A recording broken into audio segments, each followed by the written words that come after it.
guys, welcome back to my channel.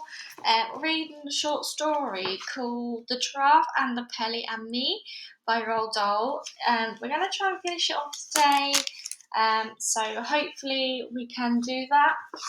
Pretty confident we did because we read the same amount of pages yesterday as there is till the end of the book. Just want to say that there's no chapters in this, so I'm just going to continue where we left off last time. This is all Roald Dahl's own work. Sorry about that, some art craft supply fell off to the side. Sorry if you don't like any loud sudden noises. This is all, where was I at? So this is all Roald Dahl's own work. I'm just reading it for entertainment and pleasure. Okay guys, let's get going. So, here we go. Up above us, the giraffe was beginning to sing a little song, but she sang so softly I could hardly catch the words. I think it went something like this. My neck can stretch terribly high, much higher than the eagles can fly. If I ventured to show just how high it would go, you'd lose sight of my head in the sky. The pelican, with his huge beak full of water, flew up and perched on one of the top floor window sills near the monkey, and now the great window cleaning business really began. The speed with which the team worked was astonishing. As soon as one window was done, the giraffe moved the monkey over to the next one, and the pelican followed. When all the fourth floor windows on that side of the house were finished, the giraffe simply drew in her magical neck until the monkey was level with her third floor windows, and off they went again. Amazing, cried the Duke. Astonishing, remarkable, incredible. I haven't seen out any of my windows for 40 years. Now I shall be able to sit indoors and enjoy the view. Suddenly I saw all three of the window cleaners stop dead in their tracks. They seemed to freeze against the wall of the house. None of them moved. What's happened to them? The Duke asked me. What's wrong? I don't know, I answered. Then the giraffe with the monkey on her head tiptoed very gingerly away from the house and came towards us. The pelican flew with them. The giraffe came up very close to the Duke and whispered, Your Grace, there is a man in one of the bedrooms on the third floor. He's opening all the drawers and taking things out. He's got a pistol. The Duke jumped about a foot in the air. Which room? He snapped. Show me at once. It's the one on the third floor where the window is wide open, the giraffe whispered. By gad, cried the Duke. That's the Duchess's bedroom. He's after her jewels. Call the police. Summon the army. Bring up the cannon. Charge with the light brigade. But even as he spoke, the pelican was flying up in the air. As he flew, he turned himself upside down, tiptoed and tipped the window cleaning water out of his beak. Then I saw the top half of that marvellous painted beak sliding out of his head, ready for action. What's that crazy bird up to? Cried the Duke. Wait and see, shouted the monkey. Hold your breath. Old man, hold your nose, hold your horses, and watch the Pelly go. Like a bullet, the pelican flew in through the open window, and 5 seconds later out he came again. With his great orange beak firmly closed, he landed on the lawn beside the Duke. A tremendous banging noise was coming from the inside of the pelican's beak. It sounded as though someone was using a sledgehammer against it from the inside. He's got him, cried the monkey. Pelly's got the burglar in his beak. Well done, sir, shouted the Duke, hopping about with excitement. Suddenly he pulled the handle of his walking stick upwards, and out of the hollow inside of the stick itself he drew a long, thin, sharp, shining sword. I'll run him through, he shouted, flourishing the sword like a fencer. Open up, pelican. Let me get at him. I'll run the bounder through like before he knows what's happened to him. I'll spike him like a pat of butter. I'll feed his gizzards to my foxhounds. But the pelican did not open his beak. He kept it firmly closed and shook his head at the Duke. The giraffe shouted, The burglar is armed with a pistol, your Grace. If Pelly lets him out now, he'll shoot us all. He can't be armed with a machine gun for all I care, bellowed the Duke, his massive moustaches bristling like brushwood. I'll handle the blighter. Open up, sir, open up. Suddenly there was an ear-splitting bang, and the pelican leaped 20 feet into the air. So did the Duke. Watch out, the Duke shouted, taking 10 rapid paces backwards. He's trying to shoot his way out, and pointing his sword at the pelican, he bellowed, Keep that beak closer. Don't you dare let him out.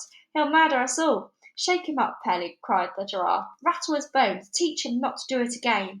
The pelican shook his head so fast from side to side that the beak became a blur, and the main inside must have felt he was being scrambled like eggs. Well done, Pelly, cried the giraffe. You're doing a great job. Keep on shaking him so he doesn't fire that pistol again." At this point, a lady with an enormous chest and flaming orange hair came flying out of the house, screaming, "My jewels! Somebody's stolen my jewels! My diamond tiara, my diamond necklace, my diamond bracelets, my diamond earrings, my diamond rings! They have the lot! My room has been ransacked!" And then this massive female, who 55 years ago had been world famous opera singer, suddenly burst into song. "My diamonds are over the ocean, my diamonds are over the sea. My diamonds were pinched from my bedroom. I'll bring back here my diamonds to me." We were so bowled over by the power of the lady's lungs that all of us, excepting the pelican, who had to keep his beak closed, joined in the chorus. Bring back, oh, bring back my diamonds to me. Bring back, oh, bring back my diamonds to me. "Calm yourself, Henrietta," said the Duke. He pointed to the pelican and said, "This clever bird, this brilliant burglar-catching creature has saved the day. The bound is in his beak." The Duchess stared at the pelican. The pelican stared back at the Duchess and gave her a wink. "If he's in there," cried the Duchess, "why don't you let him out? Then you can run him through with that famous sword of yours. I want my diamonds. Open your beak, bird." "No, no," shouted the Duke. "He's got a pistol. He'll murder us all." Someone must have called the police, because suddenly no less than 4 squad cars came racing towards us with their sirens screaming.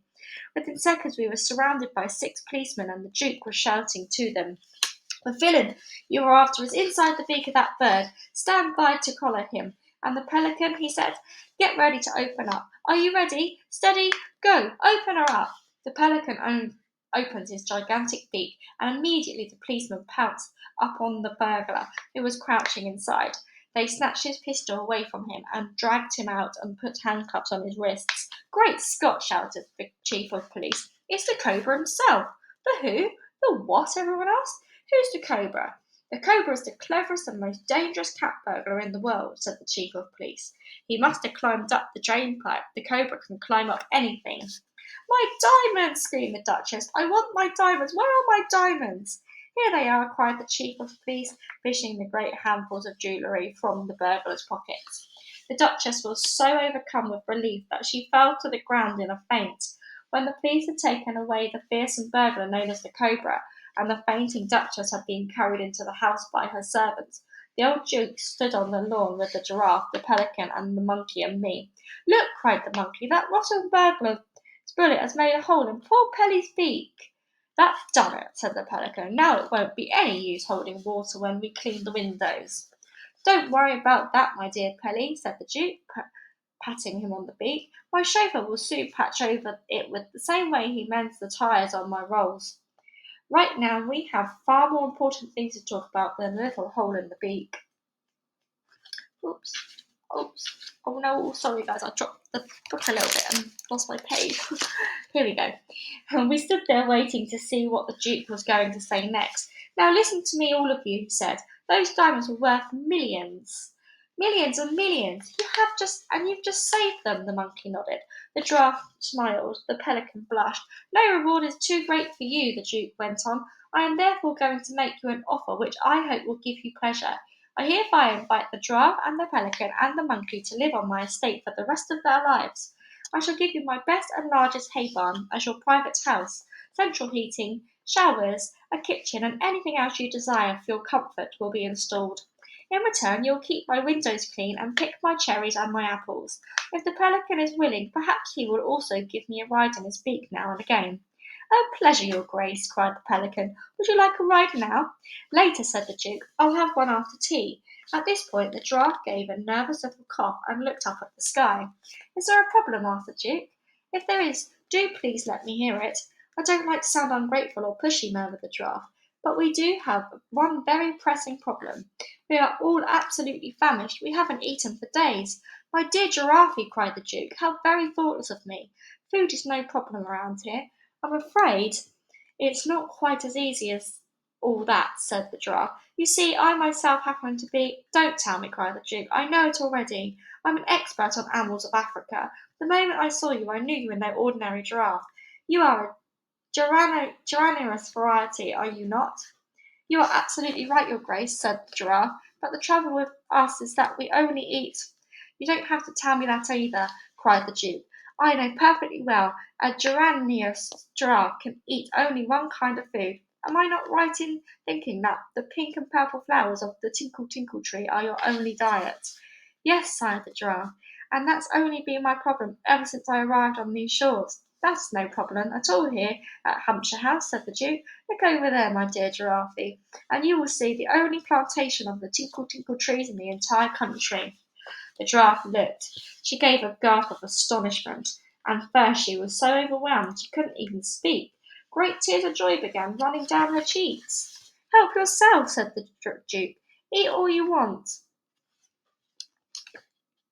Oh, my sainted souls, gasped the Giraffe. Oh, my naked neck! I cannot believe what I'm seeing. The next moment she was galloping full speed across the lawns and whinnying with excitement, and the last we saw of her she was burying her head in the beautiful pink and purple flowers that blossomed on the tops of the trees around her.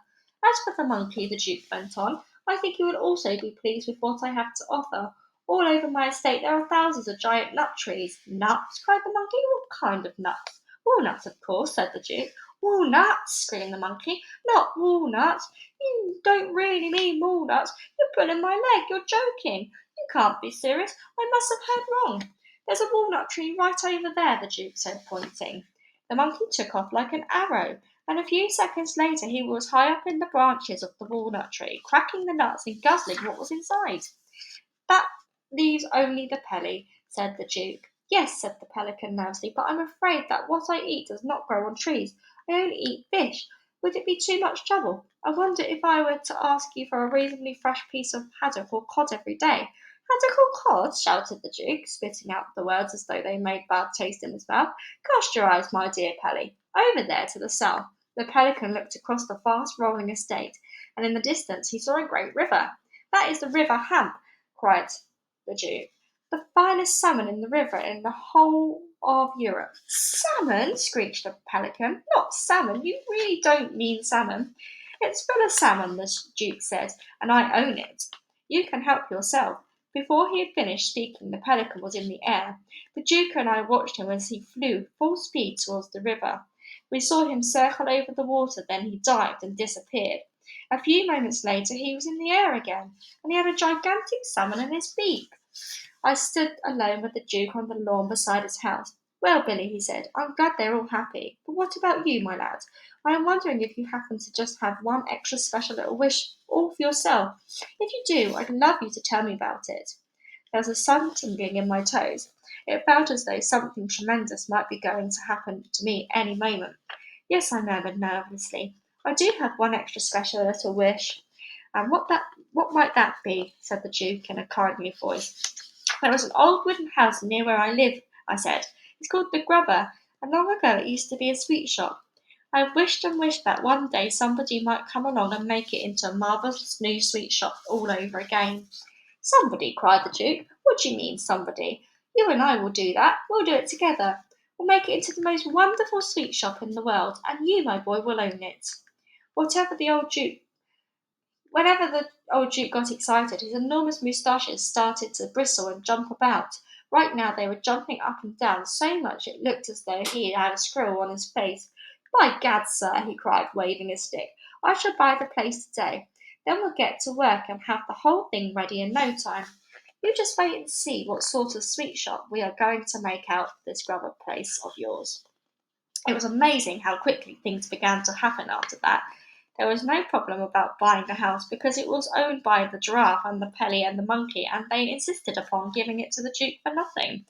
Then builders and carpenters moved in and rebuilt the whole of the inside so that once again it had 3 floors. On these floors they put together rows and rows of tall shelves, and there were ladders to climb up to the highest shelves and baskets to carry what you bought. Then sweets and chocs and toffees and fudges and nougats began pouring in to fill the shelves. They came by an aeroplane from every country in the world, the most wild and wondrous things you could ever imagine. There was gum whistlers and fizzwinkles from China, froth blowers and spit sizzlers from Africa, tummy ticklers and gobwangles from the Fiji Islands, and lip lickers and plush nuggets from the land of the midnight sun. For 2 whole weeks the flood of boxes and sacks continued to arrive, I could no longer keep track of all the countries they came from, but you can bet your life that as I unpacked each new batch, I sampled it carefully. I can remember especially the giant wangdoodles from Australia, every one with huge ripe red strawberries hidden inside its crispy chocolate crust, and the electric fizz cocklers that made every hair on your head stand straight up on the ends as soon as you popped one into your mouth. And there were niche nobblers and gum gum glotters and blue bubblers and sherbet slurpers and tongue racket rakers, and as well as all this, there was a whole lot of splendid stuff from the Great Wonka factory itself. For example, the famous Willy Wonka rainbow drops. Suck them, and you can spit in 7 different colours. And his stick jaw for talkative parents, and his mint jujubes that will give the boy next door green teeth for a month. On the grand opening day, I decided to allow all my customers to help themselves for free, and the place was so crowded with children you could hardly move. The television cameras and the newspaper reporters were all there, and the old Duke himself stood outside in the road with my friends, the giraffe and the Pelly and the monkey, watching the marvellous scene. I came out of the shop to join them for a few moments, and I bought each of them a bag of extra special sweets as a present. To the Duke, because the weather was a little chilly, I gave him some scarlet scorch droppers that had been sent to me from Iceland. The label that said that they were guaranteed to make the person who sucked them as warm as toast, even if he were standing stark naked at the North Pole in the midwinter. The moment the Duke popped one into his mouth, the thick smoke came gushing out of the old boy's nostrils, and in such quantities that I thought his moustaches were going up in flames. Terrific, he cried, hopping about. Tremendous stuff. I'll take a case of them home with me. To the giraffe, I gave a bag of glumptuous glob gobblers. The glob gobbler is an especially delicious sweet that is made somewhere near the Mecca, and the moment you bite into it, all the perfumed juices of Arabia go squirting down your gullet, one after the other.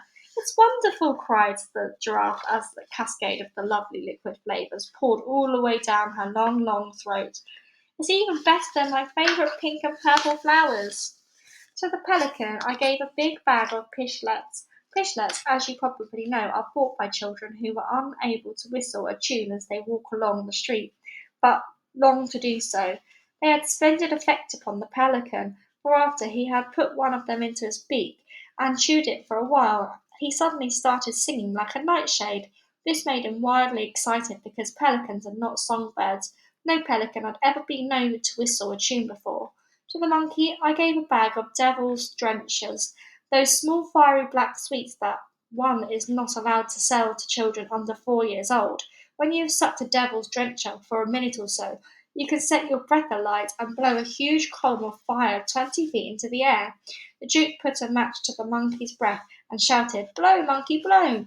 as a sheet of orange flame shot up as high as the roof of Grubber House, and it was wonderful. "I've got to leave you now," I said. "I must go and look after my customers in the shop." "We must go too," said the giraffe. "We have 100 windows to clean before dark." I said good-bye to the Duke, and then one by one I said good-bye to the 3 best friends I had ever had. Suddenly we all became very quiet and melancholy, and the monkey looked as though he was about to cry, as he sang me a little song of farewell. "We have tears in our eyes as we wave our goodbyes. We've loved being with you, we 3. So please now and then come and see us again, the giraffe and the Pelly and me.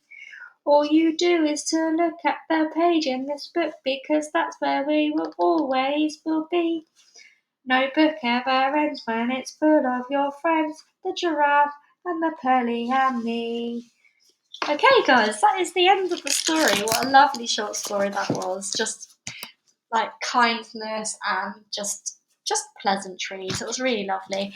Just want to say I'm really sorry about my singing. I can't sing, and I'm not sure that's how the rhymes are intended to sound. So sorry, Roald Dahl, about that. And also sorry about my poor pronunciation of those sweets at the end. I was trying not to laugh as I was reading them because I was absolutely what I call messing them up. But I really enjoyed reading that one. I've never read it before. Roald Dahl is amazing. So thank you again for reading. This is the second book, although a short one, of 2025. Thank you for listening. Until the next time, guys. Bye bye.